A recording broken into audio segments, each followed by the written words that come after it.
We'll let the room fill up here in a little bit. We'll let the room fill up for a little.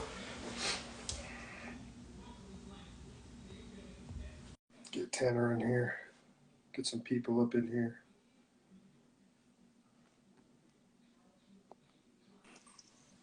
There we go. What's up, buddy? How you doing? Doing all right, man. How about you? I'm doing all right. I'm doing all right.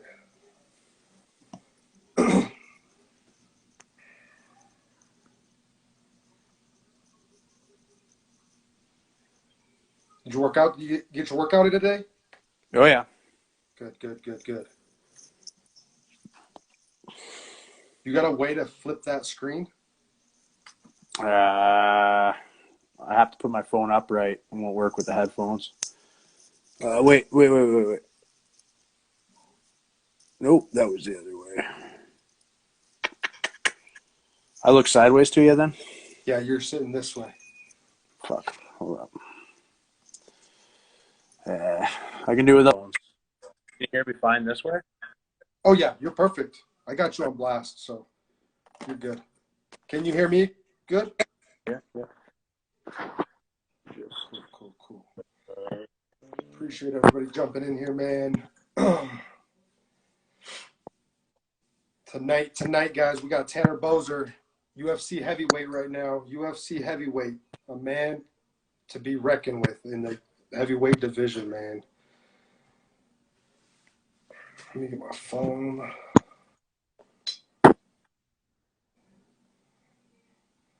So we'll start off with a little bit about you and stuff like that. Um, we'll let it go for another 30 seconds and then we'll start it up.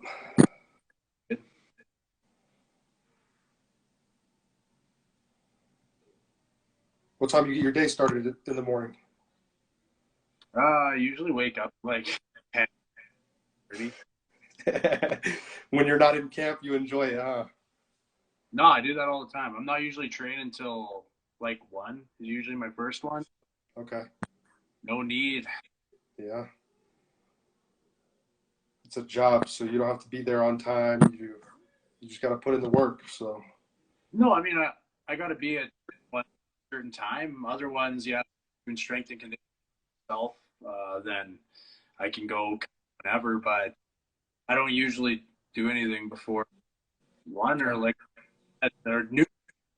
So yeah, usually 10:30 I sleep. I go to bed. Like, old habits die. yeah, I feel you, man. All right, guys, we're gonna get this ball rolling. Let me just get my notes and stuff like that, getting ready. We just finished a little break.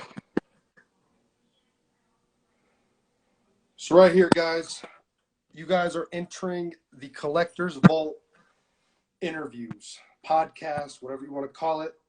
It's just new content we're bringing to the hobby. I am going to turn off these comments. And we will open the comments here towards the end, guys. But for the time being, for the content part of it, we want to hear more from Tanner more than anything. And like I said, today is episode number 2. And we are focused on the name of episode number 2 is called My Very Own Rookie Card. So you guys know that the UFC has left Tops, gone to Panini, and they did have Prism as their debut edition cards. Tanner was blessed to be having his own card in that era. And then they did just come out with Select. Those were a select few of the UFC fighters that got to transfer over to that. Obviously, being that first Prism one is a huge thing for you, man, is a huge thing for you. And a little bit of what I know about Tanner is he is a unified 2-time heavyweight champion in MMA, obviously. You did fight with the King of the Cage, is that correct? Yeah, so Unified MMA is a Canadian promotion, and I was Okay. champ. So I won the belt, I lost it, and then I won it again, and I defended it. So yeah, I fought for King Cage twice. I fought for other local promotions. I get a lot of fights in Russia with ACB Yep. at M1. and then finally UFC. Okay. Before the UFC, what was your favorite promotion to be with? I guess you could say. Uh, ACB. I like ACB at the time, and I got to fight for uh, pretty cool to me well before. So like Australia was cool. Awesome. Dubai was there's some cool I got to the ACB. That's awesome. That's awesome, man. So obviously, last fight you had with OSP, you won that one. The one before that, it's a little. I know you took a loss on that one, but that one's a little up in the air. Obviously, that might have to be behind the scenes giving it to them. But like I said, I thought, and after watching it, we recorded that fight, and it could go either way. My take was obviously you, but judges obviously lean the other way. And obviously, just lately, you just got a 4-fight contract, and that was a part of the OSP contract. Is that correct? Yeah, the OSP was the first fight to do contract, so I have 3 fights. Okay, awesome, awesome. So you guys will be seeing him on a couple cards coming up. I don't think you have nothing planned right now. No upcoming fights that are scheduled or anything like that. You kind of just taking it as it is right now, right? Can't say right now. I'll something will be announced in a while here. Okay, yeah. And you took the OSP one on short notice. Is that you literally were like, "Yo, put me in," and I think it was less than a month. You were back in the cage, right? It was 3 weeks to the day, 2 or 3 weeks after I beat the shit out of DP and lost. I wasn't hurt at all, and I wanted to get back in there and fight again because I'm mad and being on the last of my contract, I knew I had to go in and figure it out. Am I in the UFC or am I going to lose it? Instead, Correct. taking that fight on it was like I think it was 2 weeks after. I'm almost positive it was 2 weeks, bro, because I was looking it up. I thought it was July 7th you fought, and then it was July 27th. 2 weeks because it was June 5th and then it was June 20th. So it was 3 weeks, but I took the fight on a week and a half. Got back to Vegas, and that one went my way. So, yeah, I had to get in there and figure it out. I didn't have purgatory for a while. But right there shows a lot of gut, man. That shows a lot of gut from you from taking that kind of short notice. A lot of dudes like those camps, like a full camp to prepare for their fighter. I already had a full camp with Latifi, a big, long, full camp, and I fought, and I wasn't injured, so I had nothing to celebrate about. It's not like I was up partying or doing anything. So I was, Right. just put me back in there. I'm in shape. Like, I'm good. Not hurt. He's got an arm in 2 places and can't see it of one of his. And then the fight before that, you gave the dude the hammer fist on the ground. You gave him the. That was last year. Before that, I lost Arlovsky. It was, again, a very close fight, but that's one that was a matter of opinion. You know, MMA judge websites on the internet were kind of split on that one, and I did lose the decision. It was close, but I can't argue enough in that fight. Yes, I've learned from it. I was bitter about Awesome. clearly, and before Arlovsky had 2 knockouts over Linz and then Pessoa. Okay. Okay. Yeah. And like I said, dude, you guys, Tanner's one of the most exciting heavyweights to watch. Like he's not one of those dudes that just stands around and waiting for things to happen and all this stuff. He wants the fight to come to him, and he goes and gets it. And he's definitely. It looks like that, and that's the way I'm trying to approach it right now. I mean, if you watch the Arlovsky fight, people had a lot to say about that one. It wasn't a good fight. It wasn't an entertaining fight. It was good, I guess, in some ways by a technical standpoint. But it wasn't. We weren't. No one was for it, and that's my fault. Why I lost the fight. So, I am trying to be I'm go for come what may, because if I go to the judges, I'm not going to win apparently. So I might as well absolutely go for it. Leave it all, you know. Yeah, why leave it up to them when you can leave it in your hands? So If you're winning handily, you should be trust the judges to award the right guy the decision and fight. It should be up to correct. the winning to put himself out of position, do something riskier.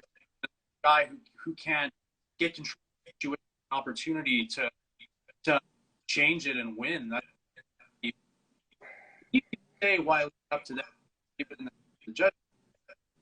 You know, sometimes it takes more.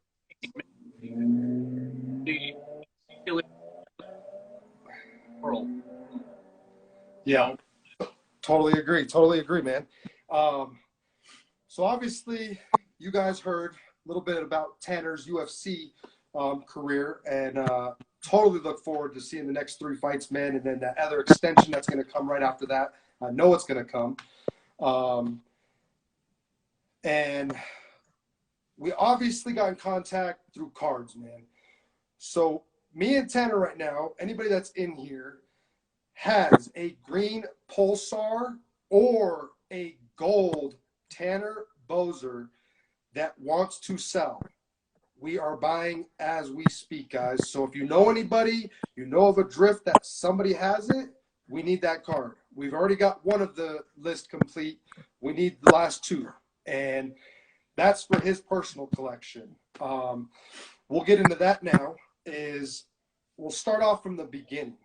Before UFC, before all this other stuff, how did you start collecting, even as a collectibles or anything like that as a kid? I think the very first pulls that I did collect Pokemon cards when they came, I was 7 or 8 years old, and I loved Pokemon. And when they came out, the very first day that they came out, you could buy them at the 7-Eleven in my hometown. And my dad brought me to 7-Eleven, and I got a pack that was left. And I was so stoked. And I collected them for a long time. I still have my old collection. It's at my mom's house in Bonnyville in a binder under my old thing. But Awesome. first thing I collected. Nice. I remember we got to talking when we first got in contact. When you were younger, what did you want to open up as a kid? Like, what was one of the things that you wanted to do as a kid? Oh, yeah. No, when I was a kid, I thought I wanted to own a hobby shop when I was older. I figured that would be a karate sense. Um, Yeah, that's awesome, man. That's awesome. So obviously it did probably surprise you that you were like, holy shit, I got my own card now. Like, yeah, it was surreal. I got someone messaged me on Twitter asking, either showing me that they got one of the parallels, like one of the rarer versions of the card, or asking, uh-huh. and I was like, oh shit, I got a card, but I had no idea. So obviously that was short for the Prism release or series, and yeah, I was excited. I have been trying to collect, as you mentioned, all the color variants that are attainable, anyways. I have most of them, thanks a ton. Got Oh that yeah, anytime, man. All-Star one that I couldn't really appreciate that. And I showed you a little trick, man. Like I said, the guy that wanted the pink Pulsar, Tanner couldn't find it, and I found it. And Tanner was like, "Well, this guy on eBay's got it," and I was like, "Well, let me play with this guy for a little bit." And I believe it's the same guy that Tanner was messaging to get the card. He wanted like I messaged him and got it for way less. He wanted like $600 for the damn thing or something like that. I forgot what it was. And I mentioned it. I was like, dude, last sold was $60. I got $60 right now. And he goes, okay, I'll sell it. It was quicker than that. So we need those last 2 cards. We need the gold and we need the green Pulsar. Yeah, So, the green is for sure attainable. I'm not my breath for the gold one because there's only 10 of the gold one, and maybe it'll come around, maybe it won't. But the green one, I think there's 24 of that. I'll yeah, find 25 in that one. But that one's just as hard to get because that's a retail version of the card, and it wasn't hobby. Like the golds can come out really of anything. but they'll come around. I guarantee they'll come around, especially when you knock the next three motherfuckers out. Those cards come up flaunting everywhere. They're like, "Here you go." And you're like, "Where the fuck did these come from?" Like, Why not that's the next guys, man? Of these cards, I'll tell you that for free. No comments right now, guys. No comments. We're just doing a little interview right now. We'll open the comments towards the end of the interview. But like I said, we wanna enjoy the content right now. We will open it for you guys as well. Tanner, you said you got your old stuff. Did you ever collect like sports cards or anything like that, or is it just mainly like the Pokemon stuff? Yeah, it was mostly just card games like Pokemon, and then when I was a kid, I also liked Digimon, Dragon Ball Z cards. Yep. Yu-Gi-Oh as well. And then later, actually, I did during which I played for a long time. Okay. In terms of sports cards, when I was fresh out of high school, I did buy. I was buying the Topps UFC cards. Okay. And so Do you still have those too? I do actually. You know what? The other day I found something I kept at my mom's. I got it here just because I never put them away, and it was just ones that were notable. I had a Dan Hardy with relic, so a piece of his shoulder or something, but a 188. Nice. That was just a cool Michael Bisping one. Well, I kept the one because I saw Wanderlei Silva and I wanted to get him to sign a couple, and he did at a signing a long time when they were in Calgary. He came to Calgary. Put all the Bisping ones in here too. I think he was there. Oh yeah, I got Thiago Alves and Wanderlei to sign these two back from. So that was nice. That was when they came to Calgary. I would have been 18 or 19, I think. Yeah. And how old are you now? 30. 30. Okay.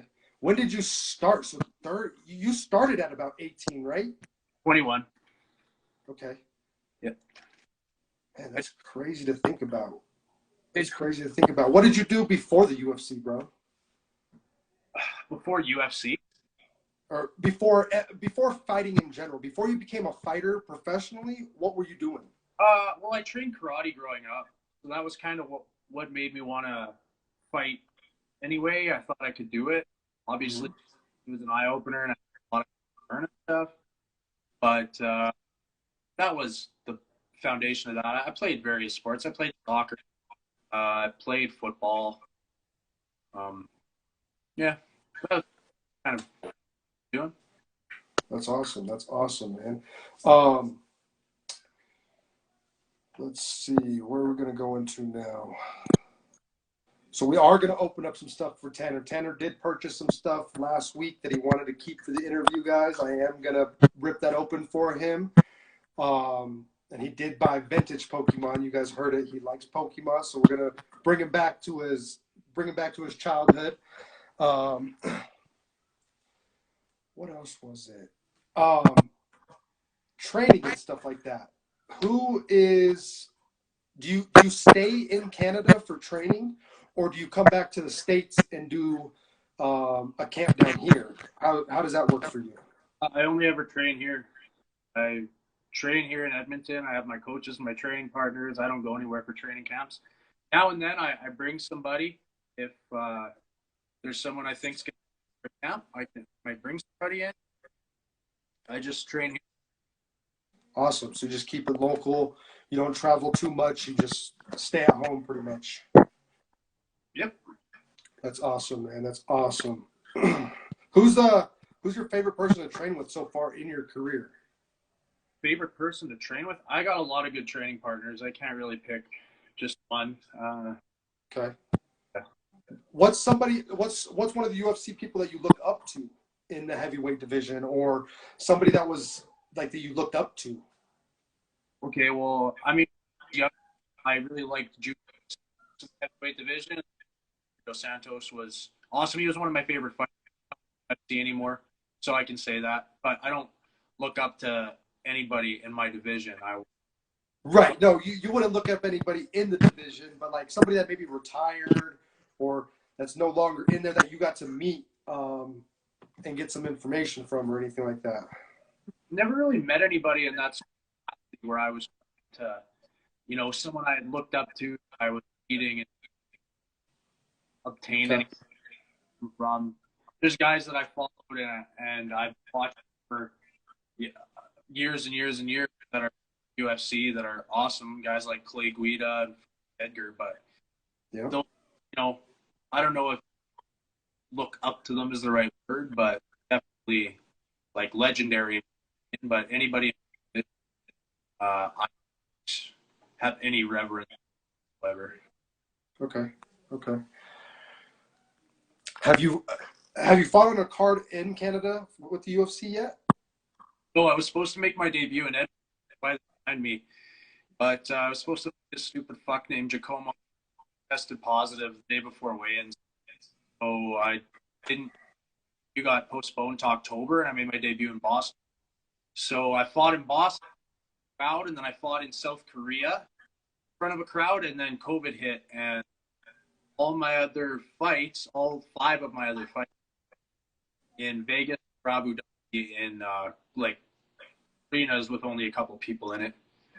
How is that like new fighting? Like obviously they're allowing the crowds back in, but how was that like? Because I know a lot of fighters like you can kind of tell that they feed off the crowd, and they like that adrenaline that the crowd brings. But how was it for you, like going from obviously a stadium filled with people to literally a place with what 100 people in it that are all working, not even spectators? Yeah, way less than 100. Uh, I a long time said I didn't care, and I still don't, except for the fact that if there were a crowd, the crowd would boo and make the refs up certain positions where guys play and trying to stall, and that's to my advantage, not to be, uh, you know, type guy. It would Right. be advantageous for me to have a crowd now, I believe, but Okay. actually matter. Okay. Yeah. Because like I said, you guys train with nobody around. So if you take your training preparation and put it into the cage, it's about the same thing at that aspect of fighting. So like I said, I know Tony Ferguson. I kind of seen like I know he loves it. He feeds off of them. And then when he fought, who was it? Gaethje. It was bad. Like I don't think that had anything to do with the crowd. no, you think Tony just got his lights rang out? Okay. Okay. Um, well, what's your goal after the UFC? Do you have any plans? Did you go to college for a degree or anything like that? Do you have any goals for after the UFC? Nope. No. I gotta play it by ear, man. I could wash out a UFC next year. I could be there strong till 40. I have no idea. So kind of hard to plan and figure out what you're gonna do when you have zero time frame. You can speculate about regarding your tenure. Okay. What's this thing we hear about? Maybe like a league coming up. Have you even heard about it? Have you heard the drift of like those leagues coming up? Yeah, they're trying to make somebody, I don't know who's backing it. There's something about like it isn't UFC, it's World Fight or something, and they're trying to make a union and have teams like professional sports teams, like there's hockey teams or basketball teams, and there would be weight class. If they can make it work, I'll watch it. I'm sure there's going to be wicked fights. Right. I'm happy where I'm at. I'll wait and see. For sure. For sure. Yeah. You're with the best of the best right now. You're literally with the mecca of it, man. So well, let's get into this. I'll say, you want to rip up an English pack too tonight? Did you want to do one of the English ones and then we'll do 2 Japanese? Is that what you wanted to do? Sure, sounds good. Okay, let's do it. I'll flip this around real quick.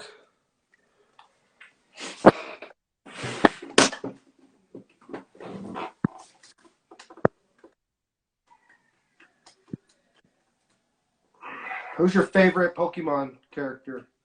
At the basic bitch, I'm probably Who was it? Charizard, mostly like a basic bitch. I said Yep. in Pokemon games, I really like Crobat and I like Umbreon as well. They were and hilarious to eradicate. Crobat's a good one. Yeah, Crobat. Crobat's a good one. Underrated. You could be a real pain in the ass with them. Yeah. Right there. We're going to jump into that one.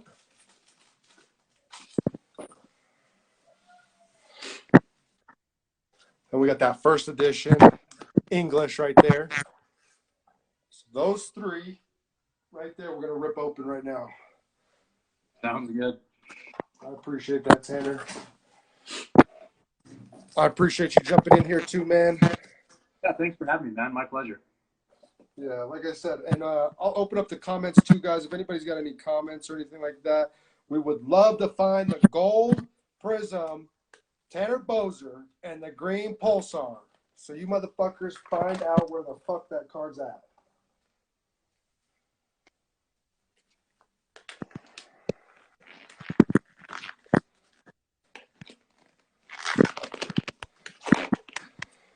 So since we got two Team Rockets, we'll go to Team Rocket first, and then we'll go to Fossil, and then we'll go to the English first edition. And here we fucking go.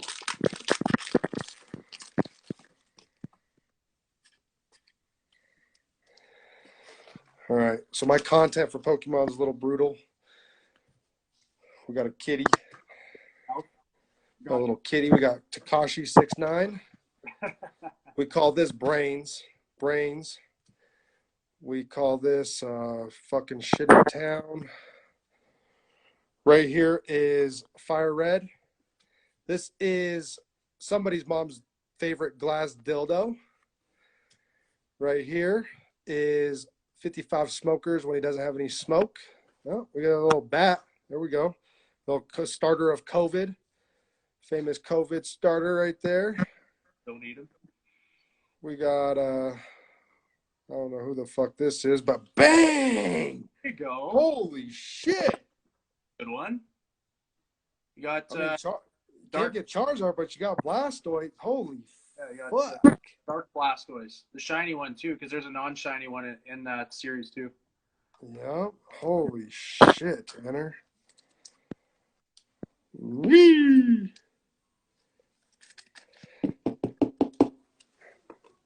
Well, if you guys want that, you're going to have to fight Tanner for it. So good luck. I'll be there to record it, but I won't be there to. I didn't see nothing after.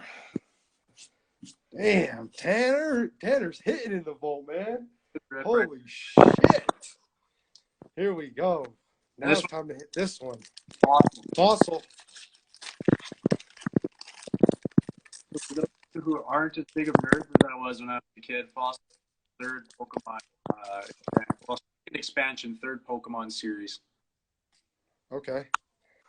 Damn, we speak in bats. Those gold bats right there. We got COVID 45. Yeah. We got Dingleberry Four Toes. We got Las Vegas. We got 55 about to jump in the water. Your mom's rubber twin-headed fucking dildo. Call this salad tosser. We got Krabby, what your mom gets after she runs through the hood. We got a horse. A Kabuto. Nice. Fuck, that's another good one. That is. Holy shit. Let's do a trifecta now. Let's hit this freaking. Let's top out and freaking get this first edition Dark Charizard. Let's do that. Let's hit that Dark Charizard right here. Here we go.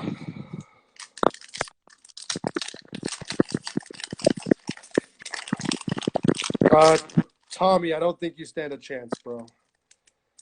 You got like odds would be so out of your range. I think my freaking stuffed animal dog's got a better chance than you do. So these ones, they do some weird ass fucking thing, but I've been so far out of it, bro. I don't remember how many cards it is. Yeah, I think it's the fourth one's probably the rare from the back. Yeah, Yep. common. There you go. Tanner knows more than I fucking do. I smoke too much. The Boss's Way. Ooh, we got an English glass dildo. We got a fire horse. Remember, these are all first edition, so we need to sleeve all these up after. They all have some significant value. We got a dude. This is probably me and Tanner out on the fucking fishing, but Canada's probably got some dope fish out there. Oh, yeah. Bang! Squirtle, first edition. We got a Voltra, first edition. That's what Tommy looks like after Tanner gives him the 1-2. Shit, just a 1. We got a dick out the ground, one-headed dick out the ground. We got penis nose. That's true. That is penis nose. Yeah, we got rubber fucking slump. Ooh. Okay. Again, That we'll say you could that's good right there. Yeah, that's a good fucking 3-pack right there. Yeah, that's a fucking huge 3-packs, dude. I see people opening up 5-packs and they don't even hit 2 of them. Yeah, 2. And that's the thing about us, man. We don't weigh our packs. So, like, you literally got to pick all these prior, and these are what you picked. So it's like, I don't weigh the stuff. So, and that takes the fun out of it. Like, if I were to weigh stuff, then it just takes the fun out of all the ripping. Like, you just never know what you're gonna get, man. So, man, 3 for 3. So that means your next fight, the fight after that, and the fight after that. Bing, bing, bing. That's the energy we're pulling right here, man. Perfect. I hope the condition's correct. We speak into existence here. Tanner's about to knock fucking give you the Alakazam. He's gonna fucking give you the fucking Blastoid, and then he's gonna end you cutting your fucking life up and get that fucking next 10 fight contract. Then Dana's gonna be like, damn, who pulled those Pokemons for Tanner? We need 10 more. So that's awesome, man. That's crazy. Holy shit. I can't believe we just pulled that. Who the fuck's trying to get in this live? Ricky and Vac. Rajesh Joy. I'm sorry. Can't get in here, buddy. I apologize. Any questions for Tanner, guys? Look at that. My buddy Vans is a huge bettor, and he says, I'm going to bet Tanner to get a first-round KO in his next fight because of this.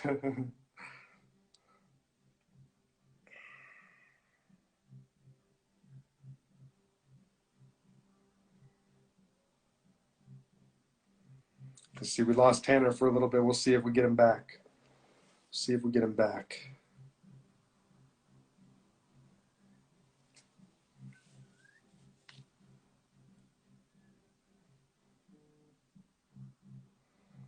We'll bring him back in. He'll jump back in. I bet you he had some kind of, probably maybe even got a phone call.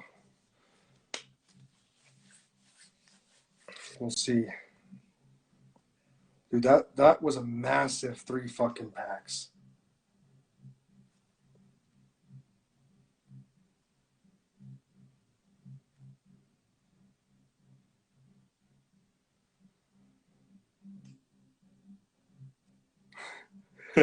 I got you, Tanner. Where you at, man? Where you at?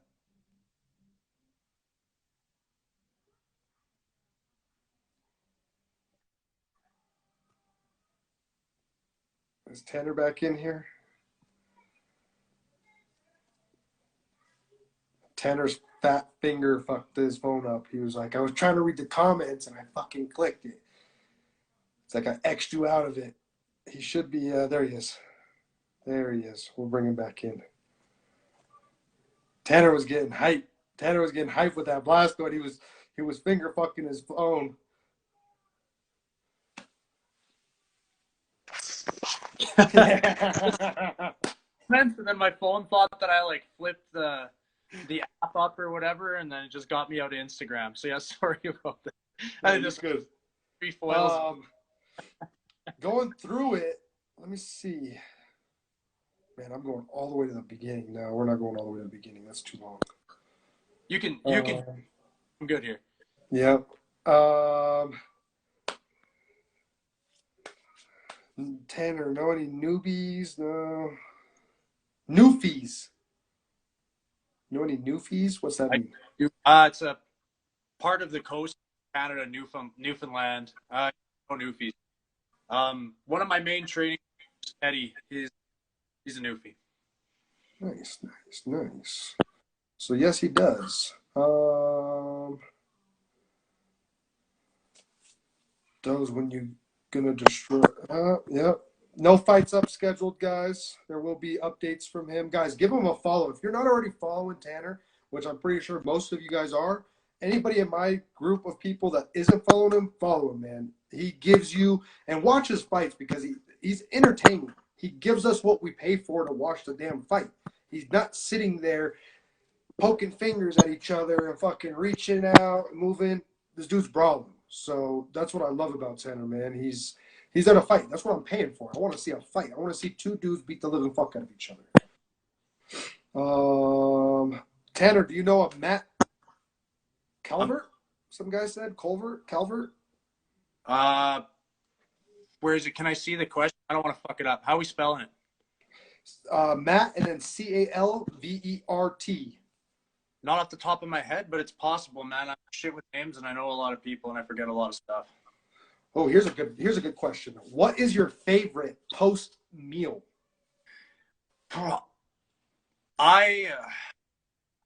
I love burgers. I go big on burgers for like a good couple of weeks after fights.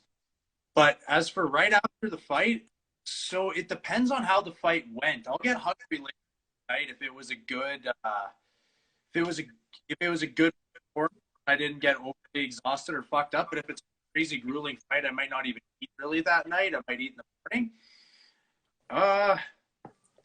Last after we were in Vegas. We were out that time, so we went to Pub by Gordon Ramsay, and that was probably the best post-fight meal I ever had.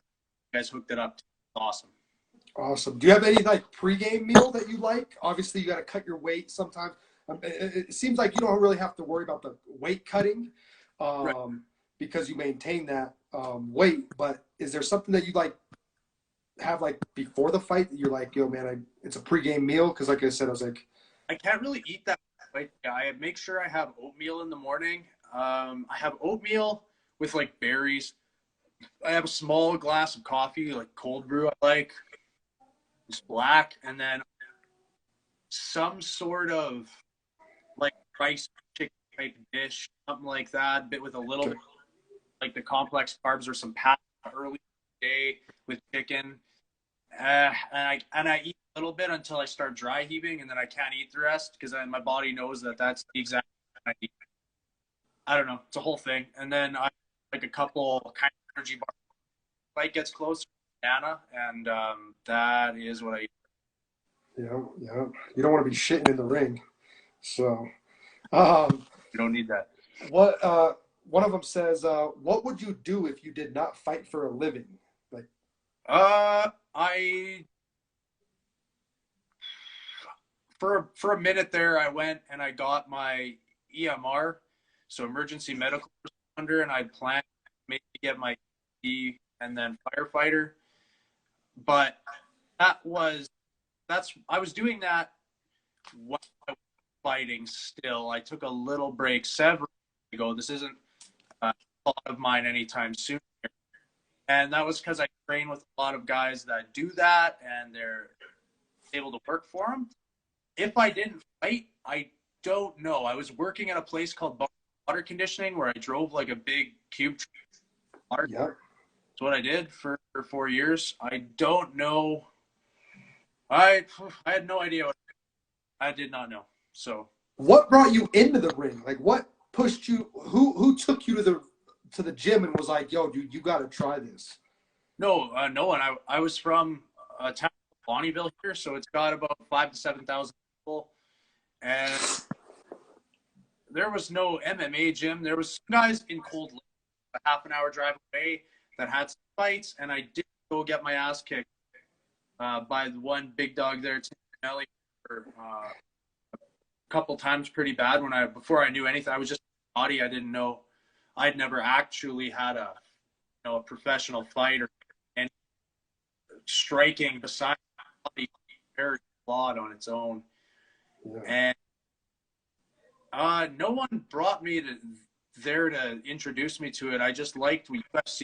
I watched it all the time, and I thought that I could do it and wanted to fight. So I saw they had a King of the Cage event in Cold Lake, and I watched it, and I was like, I can do that. I took a fight shortly thereafter, and then started training. That's awesome. That's awesome, man. And here you are now in the UFC, man. You would have never. First, you started off in a small little promotion, and now you're, if not with the biggest promotion in martial arts in the world. So, this is a question I have. So somebody brought up the Logan Paul bullshit. What's your take on that shit? It's great money, I get it, but I do. For who? From whose perspective? So obviously we have Tyrone Woodley that just took on him, but like, do you think it's ruining the fight scene with all that stuff going on? When it comes to a guy like Tyrone Woodley, UFC cut him. He lost 5 in a row, I think. Yeah. Right. Yep. He had no job. I don't even think they have him as an analyst. Maybe I'm wrong, but he was doing that for a while too. So now the guy still has, he was the champion around Jake Paul's weight, sorta. Paul, of course, but he can go and make a couple $1 million go box a YouTube kid. What's the worst going to happen? He loses? He's not going to get hurt. Why wouldn't he do it? I mean, enough people watch it where these guys can make a few $1 million. If you could go box anyone for I would box for a few $1 million. I'll go get fucking smoked by the Gypsy King. You know what I mean? Like, yeah. You want to get $1 to box a guy that's new at boxing? You fucking sign me up, man. I'll let you knock me out for a couple million. I'll let you even win. Like I said, I'll take it all. It's a mystery to me as to how that happens or how people want to do that. Seems like easy money. Why wouldn't guys want to do it? And until no one buys it, there's a market for it. I don't know, man. I'm not mad at it. Everybody's watching it. Yeah, that's correct. Like I said, it's ridiculous. I just hate seeing the Paul brothers. That's it. Like, it's just like, yo, where are all you other YouTubers that want to get knocked the fuck out? Like, okay, I get it. I don't know. I want to see him fight a legit brawler that's not at his end of his career, not a retired Tyrone Woodley, not somebody that just got the brakes beat off him 5 times, not a basketball player. I want to see you fight a legit fighter and then see if you're still talking after that. You know what I mean? And yes, except here's the thing with boxing. Most of these guys don't fight anybody good until they have 20 fights, and that's regular guys. Pro boxing, MMA gets matched up. You're 0-0. Okay, maybe you're fighting a guy with 20 fights. Maybe you're fighting another 0-0. You got a fight or two. You won both. Or you're probably fighting a 2-0. Or you're always getting matched up in MMA with someone who's approximately on the level. So it's different. It's different culture. Guys fight fair fights most of the time. In boxing, you get a really, really road for about 20 fights. And okay, now's the time this guy can start boxing really good guys. So for Jake Paul to be fighting Woodley, who, okay, yeah, he's not a boxer per se, professional fighter at the highest degree, for him to fight that guy in whatever it was, 4th fight or something, he's than a lot of professional boxers are. True. I mean, Ben Askren found like the one literally can't punch. But I don't know, man. And Ben was a great wrestler, man. Like, and it was just like, man, like, and that's another thing is who's the gold medalist right now? um fuck. Yeah, I can picture the Gable Ga- Stevenson. yes, I wonder if he made the right decision because me and my brother-in-law go at it, and I'm like, man, I'm gonna see him in the UFC one day. But it's just like maybe he did make the right decision with going with that whole slap boxing WWE. It's still real. Like, don't get me wrong, you still get hurt in the shit, but Okay, did he so make the right decision doing that rather than the octagon? real is it's athletic acting. Yep. So you got to be athletic, you got to be strong. Yeah, of course you can get hurt, but it's scripted. It is not. You can't tell me it's the same. I know No, no, no, no, no, no, not I at got all. wrestlers and stuff, but I hope there's no 10-year-olds in here or like 5-year-olds that are ruining their lives right now. But uh, but I don't know how much he's getting paid by WWE, but good for him. And what's he gonna do? So yeah, he won the Olympics in wrestling. That's fantastic, but you can't. He would have to train MMA for a while. He wouldn't. I don't know how UFC could bring in a guy with no pro fights. They'd have to let him win a couple on Contender Series. They'd have to start him off on Contender Series. Yeah, it's conceivable that he could win 3 consecutive quick fights on Contender Series and get brought in. I can tell you, even though he's a fantastic wrestler, he hasn't trained striking. It is a different ball game. Things start being different in a hurricane. I think the entire head would be looking at the guy like a snack. Like that yeah, for sure. sure give Like, me that. what was the last heavyweight fight that was pretty big? Was it Derek Lewis and Gone. yeah, um, and that's why I say I like you. I like the way you fight, or because like I get Derek is a little unathletic wise, but he's still athletic, but condition wise and like able to move those 5 rounds, even No, 3 rounds to be moving. 3 rounds is asking for a lot, and then to jump up to that 5 round, it just looked like he was just gassed and he was just like, I'm out. so he was tough at the end, but the thing with that is that Derek Lewis, he has the most knockouts in UFC history out of anyone, right? The most. So he waits. He's not a guy that's going to push the pace. He waits for his opening and he capitalizes every single time. Yeah, Every all he needs is one hit. All he needs is that one. you make a single mistake and Derek Lewis knocks you out. He waits. He's losing on paper the fight basically every time. He is almost never winning, but he's able to catch guys at some point. But Gon doesn't make mistakes. So Gon sat there and picked them apart the entire time, and Lewis landed like 5 significant strikes and couldn't catch him, couldn't get him. Yeah, that fight went the way I thought it did. Yeah. Gon and Derek. I think he changes that heavyweight division to being more of an athletic standard for you guys. Like I said, similar to how you fight, similar to the other guys. There is a handful of guys that just get gassed out and just looking for that one hit. But I feel like it definitely brought the standard of that heavyweight division up a little bit because it's just like, damn, this dude can move. Like I was like, he was jumping around. Sorry, you need both. You need the Derek Lewises, you need guys, and you need the movers. There's just different kinds of basketball. Cyril Gahn doesn't necessarily like raise the caliber of the entire division. He himself is a really good fighter, and I don't know who's going to beat him.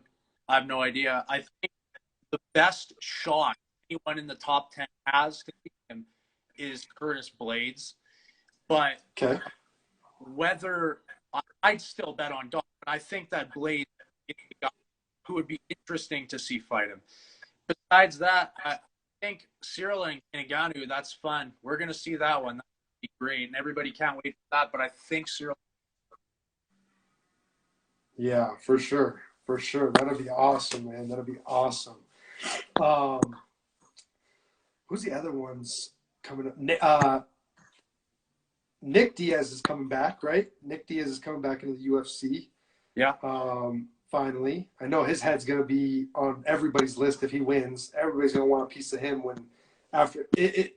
I believe he could win, but everybody's going to want a piece of him because the Diaz brothers they are who they are. He can win, like so can Robbie Lawler. This is a legacy fight. This is one of the fights that these guys should get. These guys that have put time in, and they've been in title fights. They've been in these wars. They're still around. People still love them. They want to see them. Nick Diaz and Robbie Lawler. And fans, see the fans game if you ask me. Yeah. Who's the next one? Usman or Kobe? Usman hasn't really shown. Colby, in my opinion, was winning that first fight till he got his jaw broken. But that's a big old. It's a big. I don't like Kobe because of his mouth, the way he speaks. But out of everybody that has fought Usman, he is, if not the best fight Usman's got tested with. Not even close. But the thing is that I think Usman's been getting better this whole time too. I think with Usman winning the first one the way he did, I think Usman's going to take the second one. But I do want to see it. That'll be a good fight. Yeah, like I said, it's like if the jaw never was broken, like what the hell happens? Like, not a lot of dudes want to fight with a broken jaw. So it's like, that's kudos to him for sure. Yeah. I don't know if I'd want to fucking get hit by Usman after I broke my jaw. I think I'd just start tapping the fucking ground or something. I have a Mojo Prism. Well, guys, we need the gold Prism, Tanner Boser, or the green Pulsar. The gold is at a 10. The Pulsar is at a 25, guys. You guys have him in here. If you're not following, follow him. You have the card. Follow him. Give him a message. Tell him that where you need to send it to. Trust me, guys. There's only 2 we need right now. Do you have your sparkle? Yep. See, he's got everything. Yeah, I've been going hard, man. Like as a guy, is there an octagon? There has to be an octagon of you. Do you have the octagon? Yeah, I got it. That's beautiful, man. That's a hard one to get. That's out of 8. Yeah, that's the hard one. So, but man, it would have been dope to see you in the select because that had the cut like Khabib's got his the Russian flag and stuff like that, and kind of just see that Canada flag because like I said, what GSP like is that another legend from up north? GSP, oh yeah. I mean he'll be in every second series of cards forever. I mean he's one of the goats, man. Right. Have you got to meet him yet? Nope, never met GSP. No. Well, that'll be cool when you finally do. That'll be awesome. Big country. Yeah, it's huge. It's huge. Like I said, we've been to the strip clubs in Calgary, and guys, if you haven't been, definitely go. Take a trip up there. Vancouver, I've been to. So, are you a big hockey fan? I'm not a huge hockey fan. I appreciate it, and I watch it from time to time. Obviously, I like to cheer for my hometown team, which is the Oilers. But my cousin is San Jose Sharks, so I also am a Sharks fan. He plays for the San Jose Sharks, you said? Yeah. Awesome, man. That's all my family's there. So we got half our family that is Sharks fans, and then the other half is Colorado Avalanche fans. So nice. That's awesome. Lucky envelope. Yeah, that's the out of 8. Right? The lucky envelopes were the octagon out of 8, I thought. Am I wrong? The lucky envelope was sparkles or whatever they're called.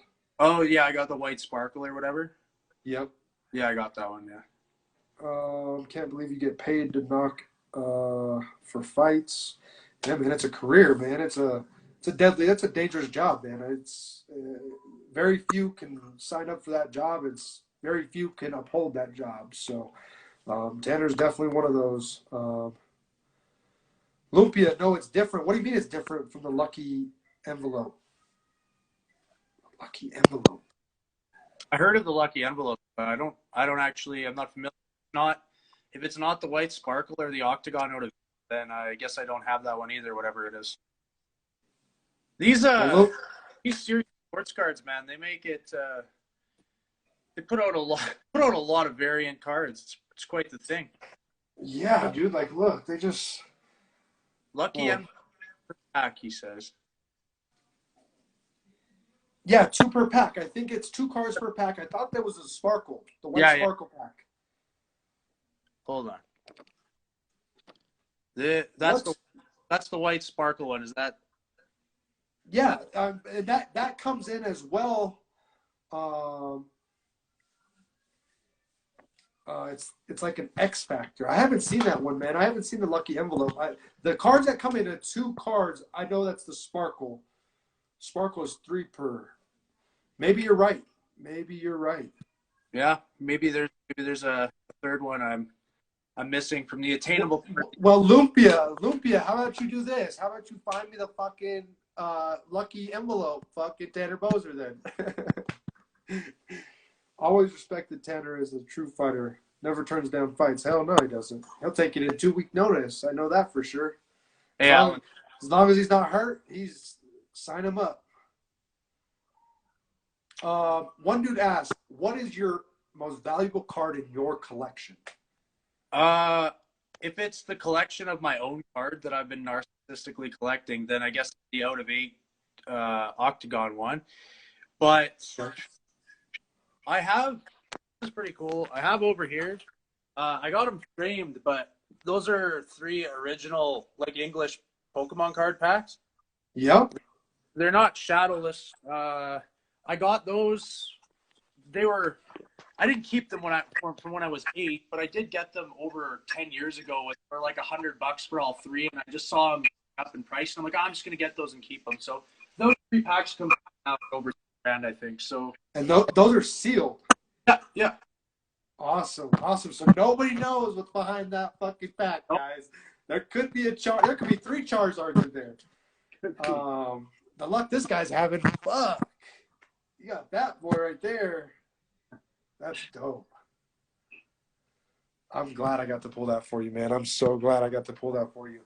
Well, like I said, it's getting pretty late, man. I know you're probably gonna be up for a while. You play video games? What do you do for fun, bro? When you're not at training or anything like that? What do you do for fun? I'm kind of content just mulling around. I don't have any serious hobbies. Tonight I'm gonna watch. I just finished Loki yesterday. That's collected besides cards, man. I'm a big comic book guy, and I started with Sonic the Hedgehog.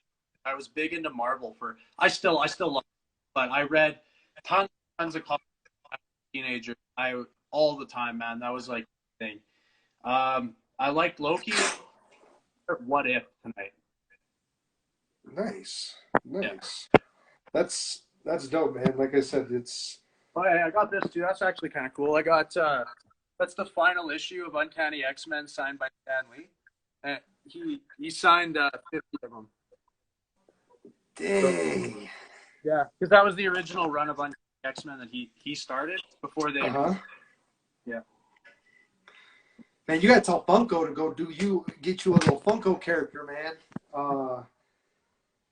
That'd be dope. That'd be sick. Yeah, so I collect Marvel cards. No, I bought a bunch from a bowling alley that was closing down when I was a kid. A box of X-Men, or they Fleer Ultra X-Men cards or something. So if you had any 95 Flair Metal Universe, those things they just keep going up. So 95 Universe? Yeah, the Metal Universe. It's kind of got like space behind it, I guess you could say. There's like a Ghost Rider one where it's got like planets behind him and stuff like that, but it's kind of like got that like refractor look, that silver shiny look. Yeah, I don't think I have any of those. I'm quite confident I don't actually. Well, we've been ripping this stuff open because I still got a couple boxes of this. But this is that Flair Masterpiece from 1994 Yeah. right here. So we've been ripping this stuff open, and there's a low PSA pop. So you probably, in your collection, you probably don't have a lot of graded cards, huh? None. None. Yeah, because you didn't collect sports, and back in your time of collecting, all PSA did was sports. Now they've allowed you to PSA your Pokemon and all that stuff. So I'm in the same boat, man. None of my collections PSA'd in Pokemon wise. It is now that we're sending them in, but this is something. Marvel is definitely on its rise right now because new things like the Black Panther out of here is $200, $300 card PSA'd, which is huge. And it's like, man, I found this. It's not completely sealed, but these are from 2002. The Senzu Blast, Dragon Ball Z's. Yeah. Yeah. So I think I got like 38 packs in here, but it was just like, damn, we have everything, man. So, and I know that's what sparked it up with me and you talking. You're like, holy shit, dude. Like, yeah, the Ultra Dragon Ball Z card actually really rare. Like there was maybe one a box. I only ever got one. And I looked it up recently. I still have it. I have it in a sleeve and everything. And at my mom's on my bed. But I have Piccolo Defender from the Cell Game Saga, and it's like about 400 base. So that's cool to have. No, that's like I said. I seen one Dragon Ball sell for a couple grand, man. That it was just like the Saga, the Super Saiyan Goku. Yeah, it's like that's huge for us. Like, you know what I mean? So just to see our childhood my actually buddy invested. Say it again. My buddy Nadal just commented those are sick. He's a big Dragon Ball Z guy. Oh yeah, Nadal. Like I said, man, join us in any lives, man. We're live 5 days a week in Instagram. So on this page. Usually every 2 weeks we try to do one of these podcasts, and I appreciate Tanner jumping in with us tonight.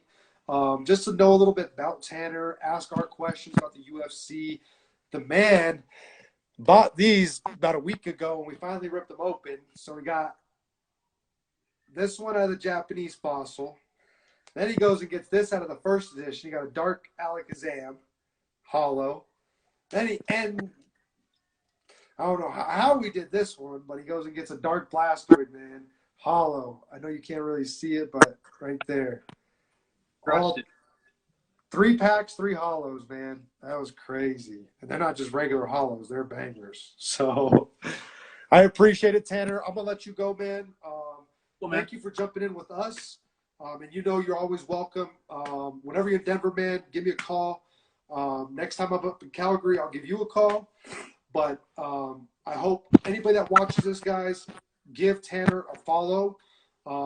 He is a good man outside the ring, and he is a brawler inside of it. He'll give you a show. And we're looking forward to your next 3 fights, man. So I appreciate it, Tanner. Other than that, we're going to wrap it up, man. Right on. Thanks a ton. Really appreciate it. Blast. Love talking to people who know what they're talking about. It's fun. Yeah. For sure, man. Like I said, we're all about having fun in here too. So whenever you want to jump in a break, jump in, man. And there's plenty of other people, man. If you need any advice, hit me up. If you want to go rip open some more vintage somewhere else, I'll give you those tips on where to go and stuff like that. But you know, I always got you, man. Yeah, sounds good. Thanks. Have a good night, man. Yeah, you too, bro.